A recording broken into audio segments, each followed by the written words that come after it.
하은서는 늘 조용하고 성실한 사람이었다. 서울로 상경해 은행에 취업하고 스스로의 힘으로 작은 원룸을 마련했을 때만 해도 인생이 이렇게 뒤틀릴 줄은 상상도 하지 못했다. 대학에서 만난 정우진은 그녀에게 세상에서 가장 따뜻한 남자였다. 말수가 적지만 배려심이 많았고 무엇보다 믿음직스러운 사람이었다. 두 사람은 결혼 3년 만에 안정된 삶을 이루었다고 생각했다. 적어도 은서는 그렇게 믿고 있었다. 그러나 결혼 생활의 이면에는 은서가 알지 못했던 무언가가 도사리고 있었다. 우진의 어머니, 여사는 겉보기에는 점잖고 품이 있는 사람이었지만 속은 전통적인 가치관으로 굳어 있었다. 결혼식 다음 날부터 그녀는 대놓고 말했다. 우리 정씨 집안은 아들이 있어야 한다. 아들 없는 집안은 뿌리가 없어. 처음에는 농담처럼 들렸다. 하지만 시간이 지날수록 그 말은 은서의 가슴에 깊게 박히는 비수가 되었다. 1년, 2년, 3년. 임신 소식이 들리지 않자 여사는 은서를 대놓고 병원에 데리고 다니기 시작했다. 원치 않는 검사를 억지로 받게 하고 결과지가 나오면 은서를 향해 노골적으로 한숨을 내쉬었다. 몸에 문제 있는 거 아니야. 왜 이래, 대체? 은서는 계속해서 웃으며 견뎠다. 결혼이라는 것이, 가정을 지킨다는 것이 이런 것이라고 스스로를 설득했다. 그러나 그 모든 인내는 어느 날 한순간에 무너졌다.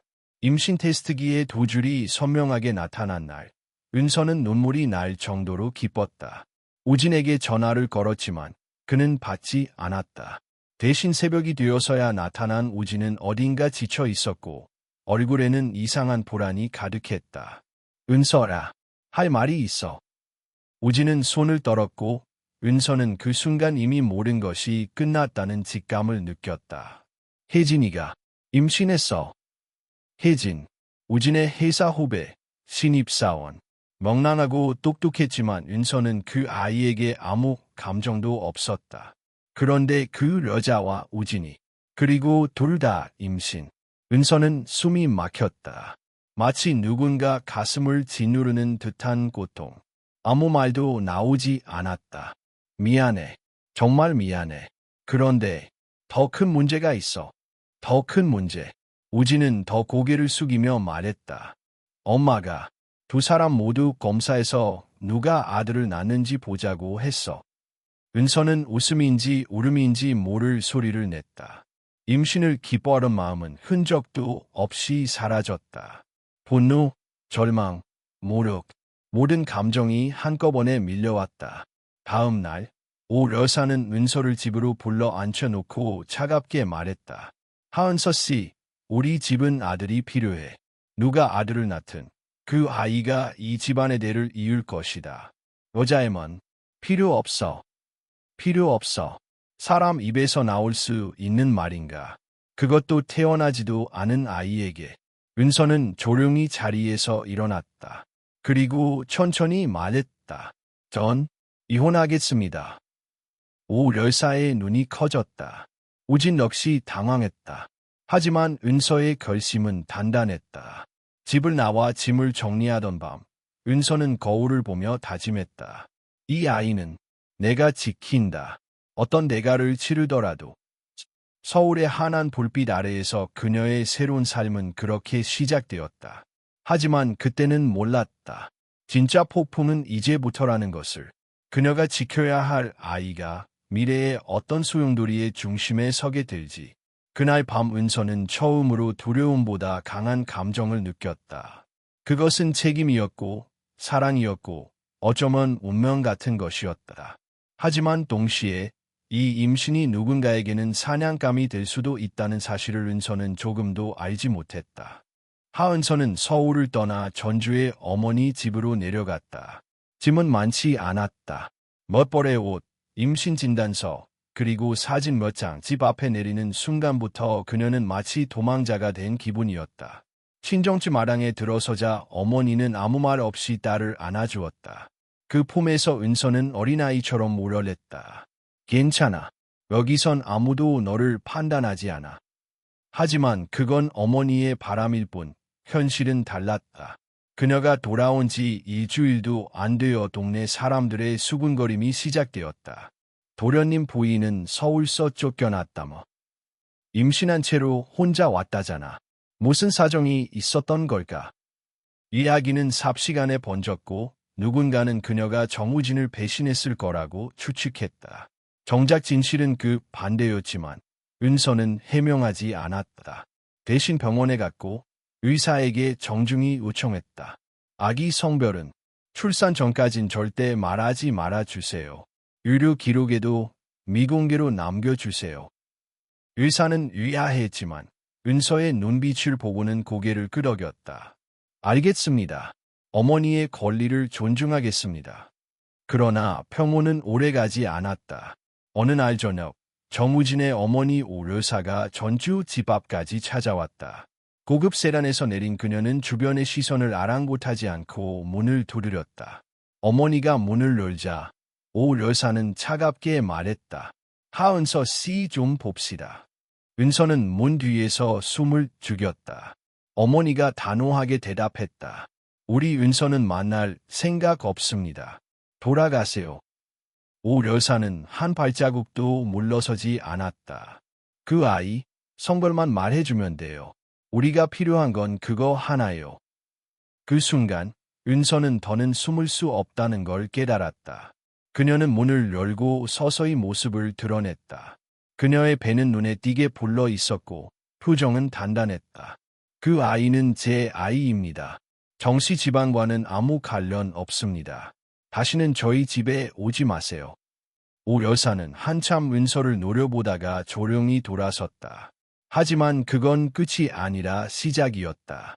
며칠 뒤 또 다른 방문자가 나타났다. 신혜진이었다. 그녀는 선글라스를 쓰고 있었고 표정에는 어떤 불안감이 섞여 있었다. 은서를 보자마자 다짜고짜 말했다. 당신이 이기면 나는 끝장이야. 알아? 나 유산했어. 말은 예상 밖이었다. 혜진은 병원에서 사고로 계단에서 미끄러져 아이를 잃었다고 했다. 하지만 은서는 그녀가 말하지 않은 진실을 직감적으로 알 수 있었다. 혜진은 유산을 고의로 숨기고 있었고 집안의 기대가 은서의 아이에게로 쏠리고 있다는 사실에 절박했다. 그 외 아들이지. 내 아이 성별은 당신과 상관없어. 혜진은 조소를 머금은 미소를 지었다. 너 혼자 키울 수 있다고 생각해. 그 집안이 너를 가만둘 것 같아. 그날 밤 은서는 가방을 쌌다. 더는 이곳에 머물 수 없다는 것을 직감했다. 그녀는 어머니에게 작별을 고하며 말했다. 저 멀리 갈게요. 연락은 자주 드릴게요. 절대 주소는 묻지 마세요. 어머니는 울먹이며 고개를 끄덕였다. 조심해. 누구도 믿지 마라. 은서는 이름을 바꾸고 휴대폰 번호를 폐기하고 새 신분으로 새로운 도시에 정착했다. 그곳은 강릉의 외곽에 있는 작은 마을이었다. 그녀는 작은 오피스텔의 방 하나를 빌리고 밤마다 아기 용품을 정리하며 출산을 준비했다. 그러던 중 뜻밖의 인물이 나타났다. 오래전 대학 동기였던 이지훈. 그는 지금 대기업의 법무팀에서 일하고 있었다. 우연히 그녀의 흔적을 알아낸 그는 조용히 연락을 해왔다. 은서라, 내가 위험해 보라. 도와주고 싶어. 은서는 처음에는 의심했다. 하지만 지훈은 모든 것을 알고 있었다. 정식 가문이 사설조사팀을 고용해 그녀의 위치를 추적하고 있다는 사실, 그리고 병원 시스템까지 돈으로 압박하고 있다는 것.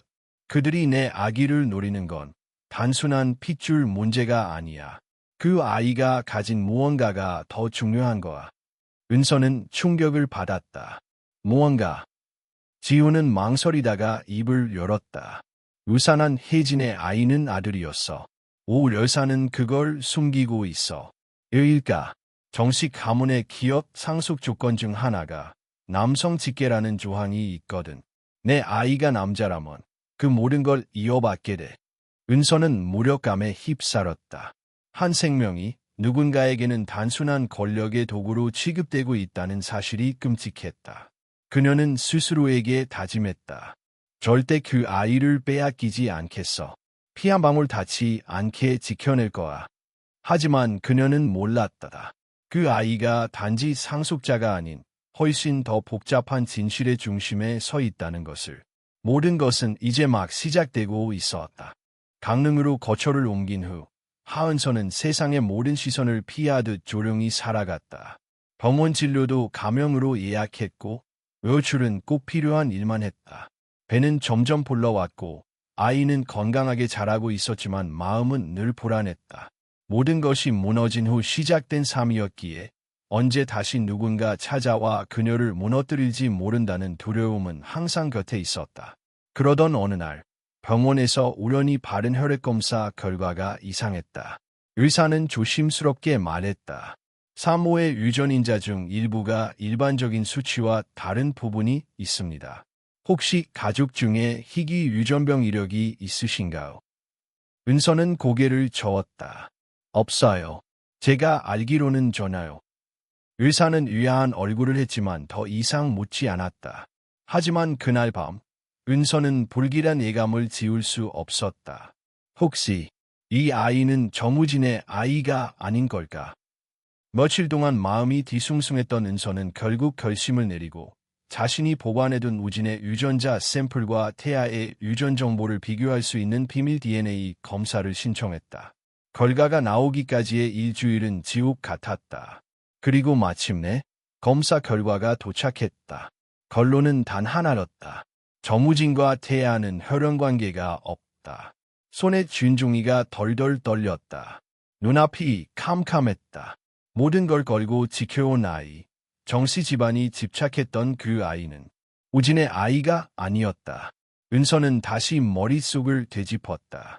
모든 가능성을 고려해 보았다. 단 한 번, 기억도 가물가물한 그날 밤이 떠올랐다. 회사 워크숍차 갔던 부산에서 사고로 병원에 실려간 날, 혼자 있었고 술에 취해 의식을 잃었던 그 밤. 그리고 그날 새벽, 병실에서 만난 한 남자. 깔끔한 정장을 입고 있었고 그녀를 도와준 사람. 이름은 정확히 기억나지 않았지만 명함이 있었다. 강태욱 대표이사. 은서는 손이 떨리는 채로 그 명함을 꺼냈다. 그리고 인터넷에 검색했다. 강태욱, 대한민국 상위 5대 그룹 중 하나인 KT그룹의 공동 창립자이자 재계에서 가장 조용하지만 영향력 있는 인물 중 하나. 그 순간 은서는 모든 퍼즐 조각이 맞춰지는 느낌을 받았다. 그녀의 아이는 정씨 집안의 상속자가 아니라 더 큰 비밀을 안고 태어난 존재였다. 하지만 문제는 그 다음이었다. 그녀가 조용히 살기를 바란 그 순간부터 이상한 일들이 벌어지기 시작했다. 집 근처에 수상한 차량이 며칠째 서 있었고 그녀가 병원을 다녀오면 꼭 누군가 따라오는 느낌이 들었다. 은서는 결국 이지훈에게 연락했다. 지훈은 서울에서 강릉까지 단숨에 내려왔다. 그녀의 이야기를 들은 지훈은 조용히 고개를 끄덕였다. 그럴 줄 알았어. 내 아이. 그 아이는 정씨 집안보다 더 큰 곳에서 노리고 있어. 은서는 숨을 삼켰다. 무슨 뜻이야? 지훈은 노트북을 꺼내 몇 장의 문서를 보여주었다. 그 안에는 충격적인 내용이 담겨 있었다. 강태욱 대표는 과거 한 차례 스캔들에 휘말린 적이 있어. 여성과의 부적절한 관계, 병원 입원, 외부로 노출되지 않은 비밀. 다 너랑 연관된 시기야. 그걸 어떻게? 우리 회사에서 그쪽 법률 자문도 맡고 있어. 우연히 기록을 받고 혹시 해서 대조해봤지. 은서는 무릎이 풀리는 듯 주저앉았다. 더 충격적인 건 이거야. 지우는 또 다른 문서를 내밀었다. 하은서, 내 본래 이름이 아닐 수도 있어. 무슨 말이야? 강 회장의 아내, 차미수. 그녀는 30년 전 자신의 아이가 죽었다는 진단을 받은 후 병원에서 다른 아기와 바꿔치기 했다는 의혹을 받고 있어. 그 시기, 그 병원, 그리고 그날 새벽 태어난 여자아이. 지우는 천천히 말했다. 그게 너였을 가능성이 커. 은서는 말을 잃었다. 머릿속이 새하려졌다. 지금까지 자신이 알고 있던 모든 것이 흔들렸다. 내가 그 집안의 진짜 딸이라면, 그리고 내 아이가 강태욱의 자식이라면, 그건 세계 전체를 뒤흔들 뉴스야. 은서는 혼란에 빠졌다. 너무 많은 정보, 너무 많은 진실. 그녀는 단지 아이를 지키고 싶었을 뿐이었다. 그런데 이제 아이는 권력과 혈통의 중심에 서 있었고 자신 역시 감춰진 진실의 당사자였다. 그날 밤 은서는 아이를 안고 창밖을 바라보며 속삭였다. 엄마가 너를 지킬게. 어떤 비밀이 있든 어떤 진실이 다가오든 널 누구에게도 빼앗기지 않을 거야. 하지만 그녀는 몰랐다. 바로 그 시각 서울의 고급 저택 한켠에서 차미숙이 한 통의 보고서를 읽고 있다는 사실을. 그리고 그 보고서에 적힌 이름. 하은서. 1995년 3월 18일생. 혈액형 B형. 유전자 일치율 99.87%. 차미숙은 조용히 눈을 감았다. 찾았다. 그리고 입을 열었다. 그 아이. 반드시 없애야 해. 하은서는 그날 이후 단 하루도 마음 편히 잠들지 못했다. 지훈의 말처럼 그녀가 강 회장의 친딸이고 아이가 강태욱의 자식이라면 이건 단순한 가족사를 넘어선 정치적 문제였다. 그 사실이 드러나는 순간 강 그룹은 물론 재계 전체가 흔들릴 것이며 차미숙은 절대로 그것을 용납하지 않을 것이다. 불안은 현실이 되었다. 어느 날 아침 그녀가 자고 있던 집 앞에 누군가 흰 봉투를 두고 갔다. 안에는 사진 몇 장과 USB 하나가 들어 있었다. 사진 속에는 그녀가 산부인과를 나서는 모습, 아이와 함께 공원에 앉아 있는 장면, 그리고 지훈과 함께 대화를 나누는 장면까지 있었다. USB를 열자 익숙한 목소리가 흘러나왔다. 하은서를 없애지 않으면 우리 모두 위험해진다. 차미숙의 목소리였다. 그 목소리는 차갑고 단호했다. 은서는 손이 떨렸다. 그들은 단순히 협박이 아니라 실행할 수 있는 힘을 가진 자들이었다. 자신과 아리의 생명이 위협받고 있다는 사실을 뼛속 깊이 깨달은 순간 그녀는 선택을 해야 했다. 도망칠 것인가 아니면 맞설 것인가. 지훈과 상의한 끝에 은서는 정면 승부를 택했다. 더 이상 숨는 것은 답이 아니었다. 그녀는 그동안 모아둔 모든 자료를 정리했다.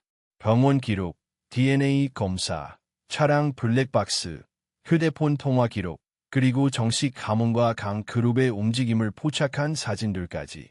지훈은 자신의 지인을 통해 한 언론사에 이 사실을 제보했다. 조건은 단 하나, 그녀의 신변을 보장하는 것이었다.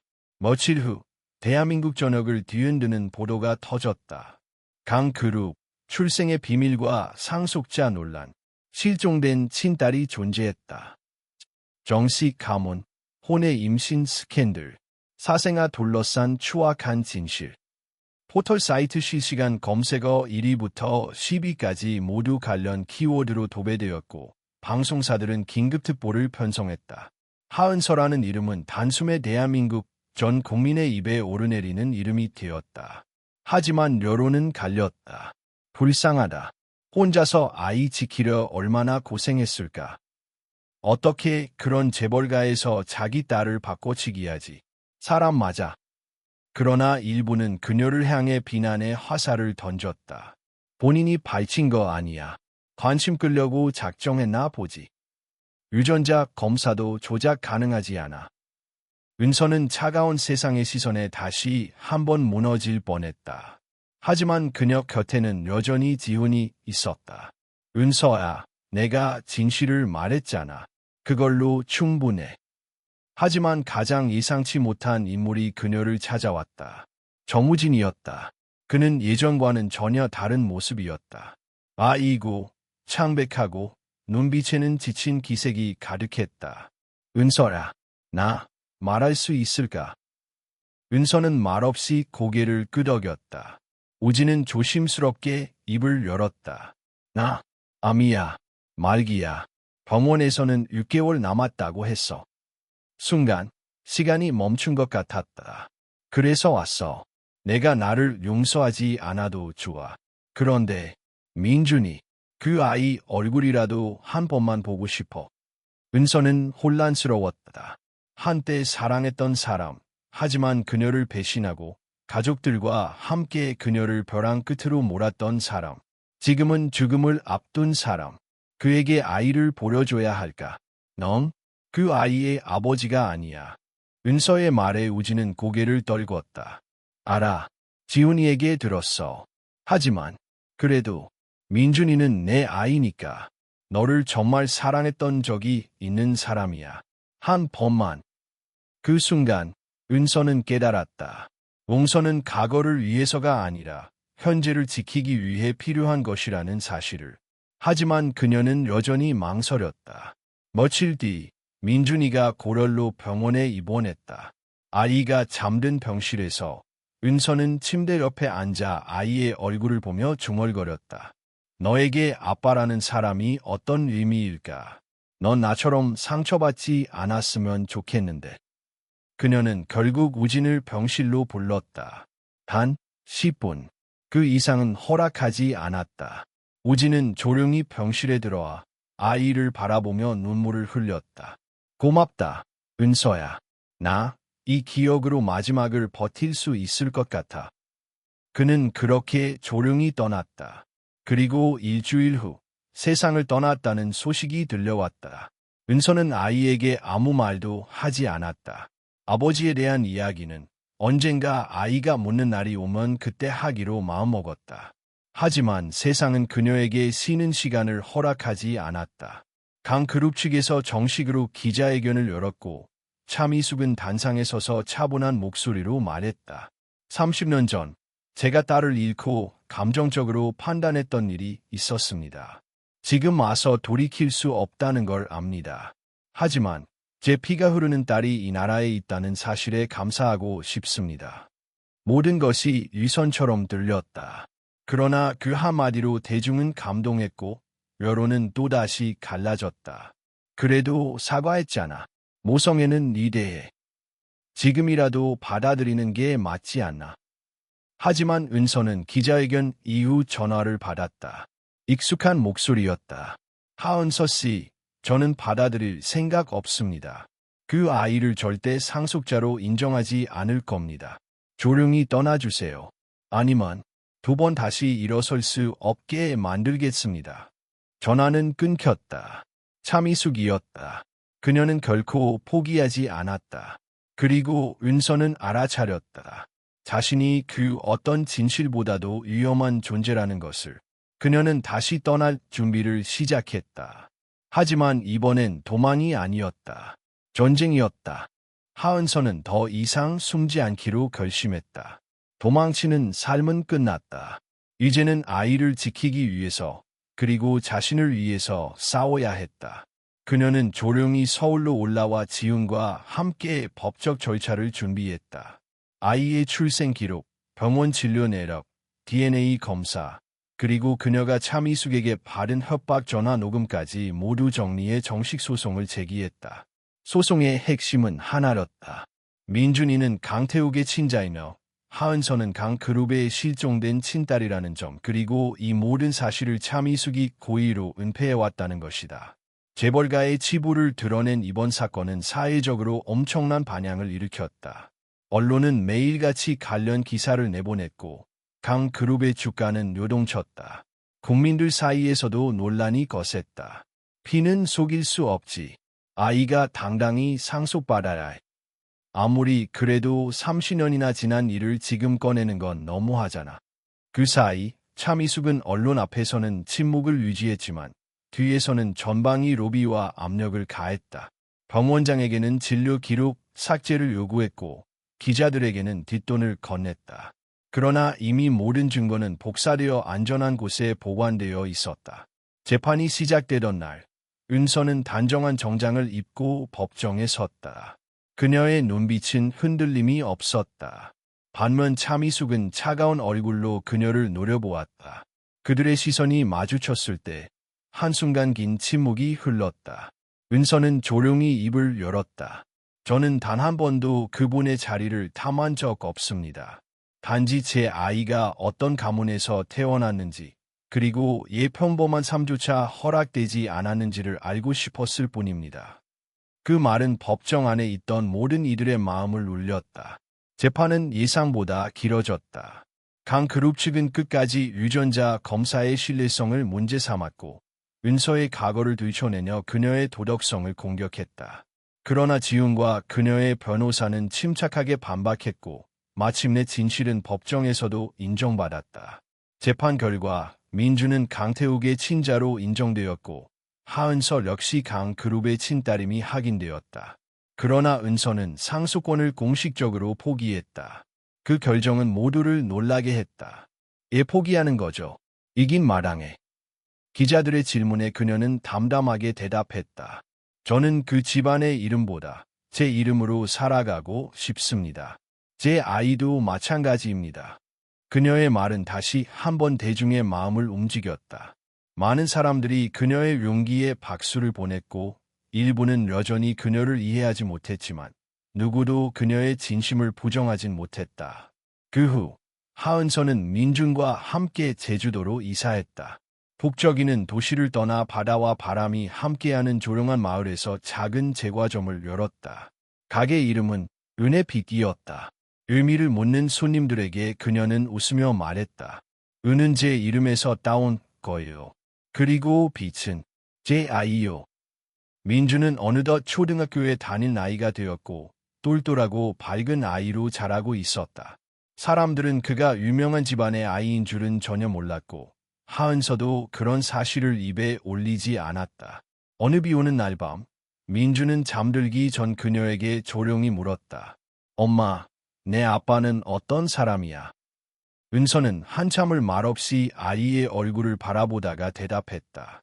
아빠는 내가 상상하는 것보다 훨씬 조용하고 착한 사람이었어. 그리고 내가 태어난 걸 기뻐했단다. 그 말에 민주는 고개를 끄덕이며 말했다. 그럼 된 거야. 난 엄마만 있어도 돼. 하지만 그날 밤, 은서는 책상 서랍에서 아이가 쓴 일기장을 우연히 보게 되었다. 페이지 한가운데에 적혀 있던 문장 하나. 가끔은 엄마가 조금 더 약했으면 좋겠어. 그러면 아빠에 대해 더 많은 걸 들을 수 있었을 텐데. 그 문장을 본 순간 그녀는 처음으로 아이에게 미안함을 느꼈다. 지금껏 단단한 벽처럼 모든 걸 감추고 지키는 데에만 집중해온 자신이 어쩌면 아이의 마음을 헤아리지 못한 건 아닐까. 창밖으로 바람이 불어왔다. 그녀는 일기장을 조심스레 덮으며 속삭였다. 미안해, 민준아. 하지만 엄마는 지금도 배워가고 있어. 어떻게 너에게 가장 좋은 사람이 될 수 있을지를. 다음 날, 그녀는 아이를 데리고 바닷가로 나갔다. 둘은 함께 손을 잡고 걷다가 하늘을 올려다보았다. 민준이 갑자기 말했다. 엄마, 우리 이름 바꾸면 안 돼.